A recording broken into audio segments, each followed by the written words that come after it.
สบายดีพ่อพี่น้องฝั่งลาวและสวัสดีพ่อพี่น้องฝั่งไทยและก็ต่างประเทศนำเด้อสำหรับคลิปนี้บ่าวพรก็ได้เดินทางมา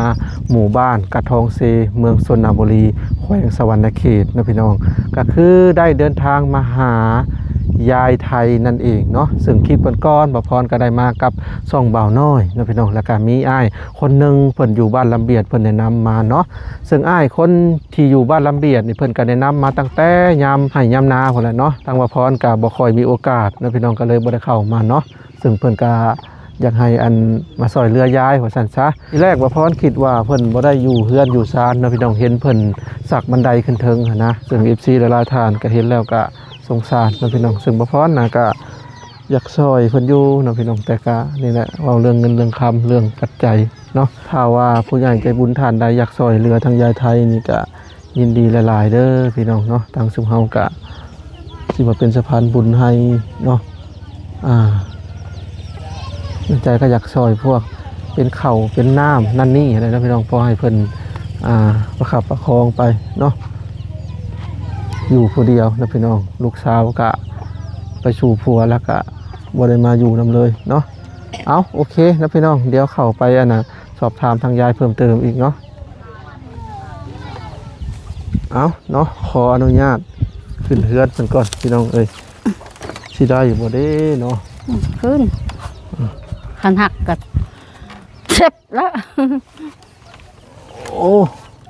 พอดีได้ลูกเอ้ย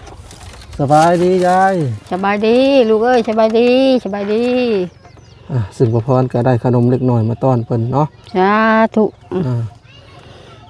เป็นจังได้กินข้าวกินน้ำแล้วบ่เจ้ากินแล้วได้เมนูยังกินปลาช่องโตเพิ่นให้กินน้ำเพื่อนน้ำลูกน้ำล้านน้ำบ้านนี่แล้วเพิ่นช่วยกินเพิ่นได้มาได้ก็จ้ำมังพริกกินลูกเอ้ยนั่งนี่ดิเห็ดกินอยู่ทั้งเฮือนเลยบ่ยายเจ้า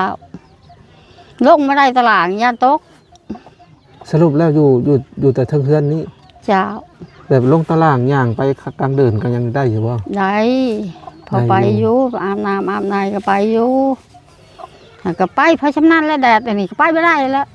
นั่งอยู่ในเฮือนนี่ก็ใครอยู่มุงหญ้าเนาะเจ้าถ้ามุงสังกะสีนี่เขาย่านเจ้าอยู่บ่ได้บ่ได้แล้วเจ้าบ่ย่านไผใหม่บ่ยายคือดังแต่ไกลบ่แล้วดังก็ดังน้อยเลยสิดังลายดังลายก็มันขึ้นข่อยเสียวแทนจะได้มึงเนี่ยนะพี่น้องดังในนี่เลยนี่ดำเบิดดำเนี่ยมันต่ำขันชิลงตารางพัดยันล้มยันตกเฮือนแล้วก็อยู่ยากอีกคนเฒ่าเนาะเฒ่าแล้วเฮ็ดได้ก็ยากนะลูกเอ้ยอยู่ไปบ่นอนและอันนั้นน้ำในนี่เล็กน้อยในกลางบ้านเนี่ยบ่ตักมาให้เจ้าคันเพิ่นบ่ตักกับไปตักเอง2 คัน3 คันหาไปเจ้าส่วนเพิ่นก็ปลูกพี่น้องนี่เด้มักเพชรเพิ่นทางเจ้าบ่ยายทางเจ้าบ่ปลูกเองเจ้าปลูกพอได้กินนะพี่น้องปลูกพวกกระทงกระทังนี่แหละลูกเอ้ยอย่าคอของบ้านของเมืองซึ่งเห็นบรรยากาศไปสิแล้วก็ถือว่าคิดเห็นบรรยากาศสมัยแต่ก่อนๆช่วงอันที่พ่อแม่บ่พรอยู่ตูบตะเล่านะพี่น้องเพิ่นก็มักปลูกว่าสิแหละอันนี้หัวชิงไข่เพิ่นก็ปลูกนะหั่นเวลาสิเฮ็ดกินแล้วก็เด็ดเอาเลยมันง่ายดีเพิ่นว่าเนาะจังว่าอย่าคอขมูข้อขมือกับบ้านทั้งหมดแล้วปลูกเป็นก็กินอันนั้นเป็นหวานบ่ยายอยู่เทิงอันน่ะเจ้าจักว่านที่ช่างเพิ่นเอาให้แล้วเอาไว้ใช้เอาให้ก็น้องเองพุ่นบ้านลำทายพุ่นโอ้ทางเจ้าก็มีพี่น้องอยู่บ่โยพี่น้องก็บ่อึดอยู่ลำทายก็ได้หากบ่ได้ไปเขาให้ไปก็บ่ได้ไปบ่มีรถไปลูกเอ้ยอยู่พี่น้องแบบได้พี่น้องแท้ๆบ่เลยพี่น้องห่างๆพี่น้องคือว่าแล้วคนลื่นเคยกันอ๋อแต่ติดกันตะกี้ ในโลยเฮ็ดเฮ็ดน้องไป อ๋อนับถือกันเนาะ นับถือกัน อ๋อ ขันไปกันนับถือกัน อยู่ใช่พุ่นมึงพ่องกับข้าวๆได้ผู้อันไปเข้าห้องหมอว่ายังหมอแม่อันนั้นถามคอยยังเพิ่นว่าโอ้ยไปเห็นเพิ่นมาไปบ่ได้แล้วเท่าแล้วอยู่ เมืองพอกใกล้สิฮอดเมืองชนพู้ ก็นะ เมื่ออยู่แล้วแถบนั้นลูกเอ้ยบางคอยเอาผัวตะกี้ อ๋อ ผัวทหาร อ๋อ โชคหัวใจเองก็อยู่เห็นอะไรคันว่าจะไปอยู่น้ำเข้าบ่เธอเข้าโตบ่ได้เฮ็ดเวียกมีแต่นอนกินนั่งกินคือข้าวให้เลยลูกเอ้ย ลูกคือไปที่แหละ เวลาอาบน้ำอาบในได้อาบอยู่ชัยาย ก็อาบน้ำมูอยู่พุ่นแหละอยู่ชะพุ่นแหละไกลมาหาไกลน้ำก็ได้ ทุกข์คือชีตายนี่จะได้พูดก็บ่ได้เพิ่นเขาเอามา ให้เขาใช้รถไปตักให้เลยเพิ่ง เพิ่นเอายังมาให้นะ ได้เจ้าหัว ชาวบ้านเอามาให้เพิ่นบ่ ก็คือแบบนี้แหล้วเนาะ ไปละไปชำเนยเถอะบ่อย มันรวย ผู้คิดเห็นเพิ่นก็ยืนมันให้เนาะ นี่แหละเขาให้กินไป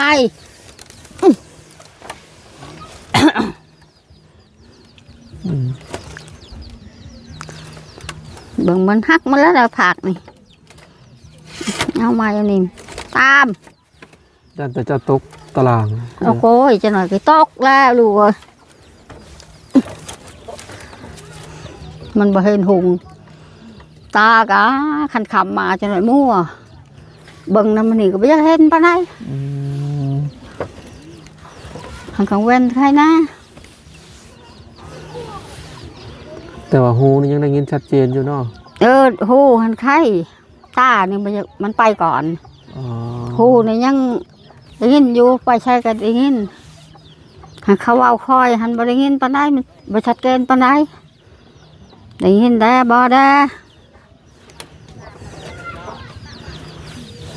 หักตานี่ไม่ใช่ไปเบิ้งอีช่างก็คำมาจะมาเบิ้งแล้วนะมันมั่วมดอ่ะนะเขาว่าตาข่อยนี่เนี่ยนี่มันเป็นเบิ้งลูกเบิ้งลานบ่จูลูกลานก็ได้ทำให้เฮ้ยอันนั้นเขาบอกผู้นั่นผู้นี่อยู่ แต่ว่าไม่เท่านี่เว้าลาวชัดเจนเนาะ ก็ไปอยู่น้ำลาวตะกี้ บางคนนี่ว่าบ่ชัดเจนได้ล่ะ อันนี้เจ้าเว่าชัดเจนดี ชัดเจน นี่คือแบบเป็นทางลาวแท้ๆนะลาวตอนนี้เรือเข้าลายปานใดล่ะยาย เขา กินนะยังมีอยู่บ่ นี่ยังน้อยเดียวนี่ลูกเอ้ยหมดอันนี้แหละขออีกน้ำบ้านเมืองนี่ละเบื่อน้ำนางนี่ละ ถ้าเบิดแล้วก็ไปหาคอเนาะ ขอก็ไปไกลน้ำบ้านนี่เฮ้ยคอยมดเขากินเลยได้เป็นไห้นั้น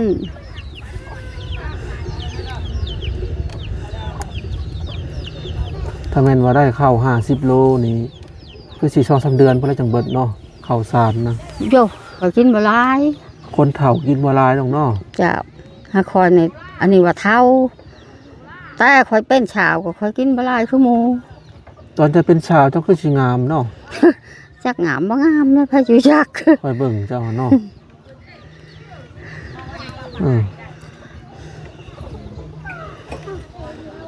แต่ก่อนตะกี้เอาพัวทหารบ่ เจ้าเอาพวกทหารเลย แต่เพิ่นก็เสียหลายปีแล้วบ่ เดี๋ยว40 ปีละ45 ปีละ เพิ่นเสียได้ เดี๋ยวเสียกับโบแมนอันนั้นนะโมลูกเอ้ยเพิ่นขาตายอยู่ชนูนนี่ ถนนสายนี้ ชนูนนั่นนี่ บ้านลุงจุย จ้ะ จะฮู้จักบ่ลุงจุย บ่จักแล้วเฮาว่าบ้านทันบ่จัก พ่อเฒ่าตาบอดค่อยไปซอยพี่กายนี่นะ จ้ะ บ้านนั้นเนาะ จ้ะ เขาเจ้ายิงบ่ เดี๋ยวนี้วางหัน ลาวบ่ทันได้ลาวรวมลาวนะบัดนี้ผู้อิสระนี่ไปอยู่วันนั้นไปอยู่วันนี้ผัดผัวข่อยติดไปอยู่นะฮัน จักเขาผิดอีช่างจักเขาเลวอีช่างมาจักน้ำเขาผู้ไปตื่นมื้อเช้าแล้วครับไปบอกเขาว่าผัวจะตายเด้อนางเองนี่แหละไปบอก เขายิงบ่ เจ้า เออ ผัวจะตายอยู่ใช่ตายอยู่ชะนู้นคอยไปได้บ่วะไปได้คอยเลยไปกับแม่ย่าคอยไปแล้วเพิ่นไปเผาแล้ว จะเผาแล้ว เจ้าเผากลางคืน เออเจ้าห้องบ่ได้เห็นหน้าจังบ่ บ่แล้วบ่ได้เห็นแล้ว เออ ไปแล้วถามว่าแล้วเป็นอะไรเราจังตายราชการยิ่งบ่วะบ่อัดผู้ชื่อหันมันแบบผู้บ่ชื่อหันมันแบบราชการยิ่ง เออ ผู้ชื่อหันเอ้ยน้องเองชำว่าอันนั้นเขาชิมจะเจ้าหันบ่ได้แม่นหมู่เองค่ะอย่างนั้น หมู่เอง หมู่เองจักคิดอีช่างแล้วอีช่างมาจักน้ำข้าวเท่าคู่มือนี่ลูกเอ้ยเฮาอยู่เหือนเฮาสิฮู้จักอีช่าง จักมื้อจักเดือนเพิ่นเที่ยวมาหาเจ้าเทื่อหนึงผัวเจ้าสมัยก่อน วังหันบ่โอ้ยอยู่คอยอยู่นำกันได้ อยู่กันตลอด เจ้าไปใช่ก็ไปตะกี้หันเวลาผัวคอยต้นนะต้นไปอยู่อันนั้นจุจักรพรรดิหันต้นเลยเลื่อยไปอยู่หันอยู่ไปเข้าอันเดินเทวันหัวยักษ์ว่าเดินเทวันหัวตะกี้เข้านะฮันมาคอยเข้านะฮันเข้าตีนะฮันอีกเกือบตายคอยน้องเช้าคอยในบ้านนี่ก็ตายอยู่หันยังแต่คอยผู้เดียวเมียทหารว่ามัน9 คนทันตายคอรอลูกเอ้ยนอกนั้นทันยังขอเทศอะไรได้แลนทหารน้องสาวเบิ่งเขาตายเลยจักเทศอะไรแล้วยังทหาร3 คนในค่ายฮะชละมันเข่าแล้วบ้านี่มันเข่าแล้วเทศอะไรเด้เขาดึงแขนไปเอาออกพอออกวิทย์นอกหันแก้วนี่บกขามันเห็นเฮามันบกขาเบียดนี่มันแลนเห็นมันเห็นคอยมันแลนไปฉายมันจับแขนมันบอกทางมันชี้ทางมันว่าให้เจ้าออกไปทางนี้เด้อผู้นั่นขันคนลาวเฮาตายแล้วลูกเอ้ยเขาฆ่าโลดคันว่าคนลาวเฮาเราบ่เฮ็ดโอ้คอยว่าอันนี้ก็คือคนเล่าบรรยากาศช่วงตะกี้แต่ก่อนมันเป็นช่วงที่เมืองลาวเปลี่ยนระบอบนี่แหละหรือว่าจังใดแหละวุ่นวายเนาะจ้าแล้วก็มันสิมีทหาร2 ฝ่ายดอกทหารอิสระแล้วก็ทหารอีหยังก็ที่เขาเจ้าเว้ากันน่ะเนาะมี2 กลุ่ม2 ฝ่ายเจ้าแล้วก็ฆ่ากันเองตีกันเองนะพี่น้องเจ้าส่วนย้ายก็ช่วงนั้นก็นี่แหละก็เพิ่นก็ยังหนุ่มๆเนาะก็ได้เอาพวกทหารเนาะเจ้าซึ่งตอนนั้นยังบ่ทันได้มีลูกกันว่ายายลูกมีลูกจักคนเหรอตอนนั้น2เพิ่นเสียเบิดแล้วได้ลูกคอยได้คอยเอาได้หมดได้ในขายฮะมันไปใต้อยู่ในเหือนลูกฮะเจ้าอยู่ในค่ายจนเขาเงึดคอยเฮ็ดอะไรเจ้าจงเอาไปได้ลูกคอก็ยังบ่ฮู้จักเท่าคู่มือนี่มีลูก2 คน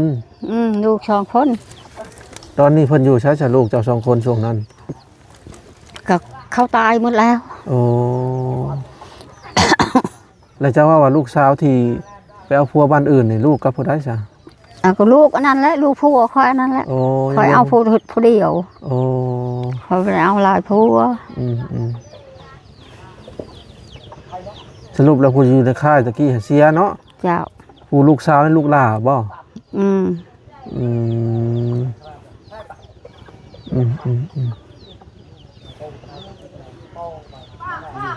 ทุกได้คอยตะกี้ก็ทุกก็ไปนะผัวพาไปขันอยากอยู่ผลว่าชละชีคาบางตำบิดหันเราเป็นอิสระทหารอิสระทหารอิสระ แล้วบัดนี้ย้ายเป็นทหารแล้วบัดนี้ บ้านอันนี้เมื่อบ้านเด้ออกอิสระอาหารเมื่อบ้านเราไปอิสระอาหาร10 ปี โอ้ แต่หน่อยพอดีโอ้ยสิเมื่อบ้านเขาอยากค้าบ้านนี่ว่าอิสระอยากขาป๊อบไปอยู่ค่ายอยู่นำเขาไปอยู่นำเขาหันชามคืนชี้คืนเขามาตีเลย สงสัยพิษกับเรื่องอันนี้แล้วย้ายค่ายนี่มาจัก จ้ะ ตะกี้วุ่นวายเนาะยายเนาะ ป้าโทรลูกจนอยู่บ่ได้คอยก็ชิไปน้ำพัวหันอิสระว่าเห็นแต่เมียมันก็ขา โอ้ ก็ชิไปฉันบ่ได้ไป เจะเห็นกับตาเลยบ่ส่งกันขากันถึก เห็นอลีได้ลูกเอ้ยเขาเฮ็ดอลีได้ว่าหันได้เขาไม่ได้จกเจ้าได้ ขาคือ คือหมูคือหมาเลยเนาะ มาคุยไม่อยากเว่า เออ เขาไม่ได้วนน้ำเห่าได้เขาฆ่าอลีแต่กี้เจ้าเฮ็ดผิดก็เข้าฆ่าทหารต่อทหารกับฆ่ากัน แล้วก็ทึกลึกลาบแต่กี้เดี๋ยวนี้จะว่าสงบคือมือนี่ม้วน ม่วนเนาะ บ่ได้เป็นนี่ช่างคันแท่นอันนั้นหักคอยงดคู่มือนี่แนวนี้อีกคันเข้าไปเฮ็ดไปบุญไปงานนี่ เจ้าตีคอยตีเจ้าอันนั้นเลยคอยงดอยู่ เดี๋ยวนี้เห็นได้ เจ้าเชียงปืนมาแตกหักคนตาย แต่เก่าหันคนตายหันเชียงปืนแตกจังตายเดี๋ยวนี้ไม่ได้ว่าเชียงปืนมาแตกก็ตาย โอ้ยช่างเป็นเพราะว่า วัยรุ่นตีกันน่ะนะยาย จังหวะ วัยรุ่นก็คือขนองซื่อ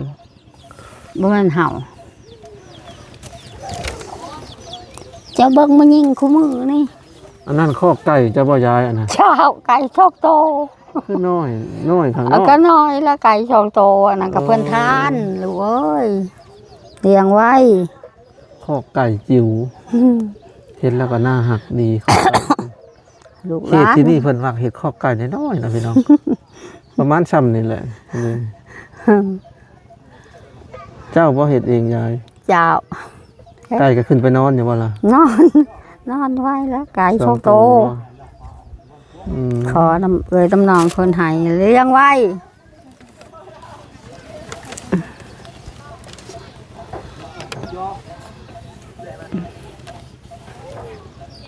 ชาวบ้านเนาะซอยกระท่อมตัวนี้ เจ้า บัดฝนตกกระส้นนั่นนี่เลยบ่ เดี๋ยวไปชนก็จะไปใช่ฮันได้แผ่บัตรนั่นแหละกังไว้ อยู่นะฮันยังได้เฮือนอยู่แล้วลูกเอ้ยหากบ่มีเงินสิจ้างเขา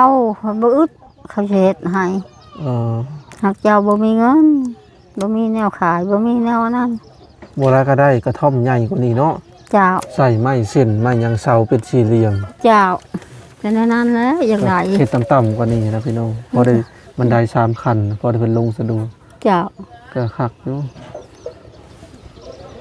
ก็มาพรก็จะขอวิงวอนผู้ใจบุญเนาะ เจ้า อยากให้ช่วยเรือยายแน่นะพี่น้องผู้ใดที่แบบมีคน อยากได้แล้วลูกเอ้ยเฮือนนี่อยากได้ละ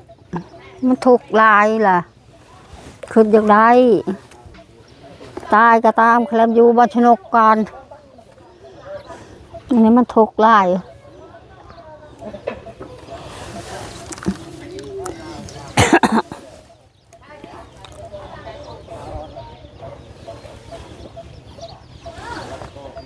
มันจะเอามาจ่าเขาเยอะนี่อะไรให้ไปเจาะหัวเมืองเขาน้ำก็คือกันคำมันมืดละฮะคอน้ำบ้านนั่นแหละเฮ้ยคอยบ่มีข้าวกินเพื่อนเอาให้ คือคนฮะแหละผู้เบาผู้เบาฮะแหละคือใจคนบ่แมันใจเดียวเนาะผู้มันเบาก็มันให้เฮาหลายผู้มันเบาคือเฮาตาเฮาเห็นคือกันกับเฮา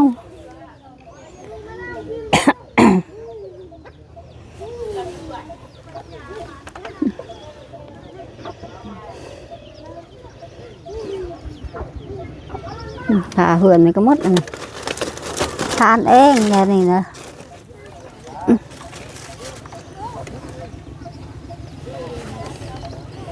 อันนี้หันบ่แม่นอีช่างแม่อันนั้นพุ่นเหือนตัวนั้น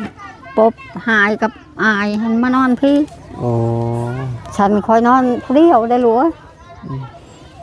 ถ้าที่ไปนอนน้ำเจ้า หนึ่งทุกมื้อว่ายายเข้า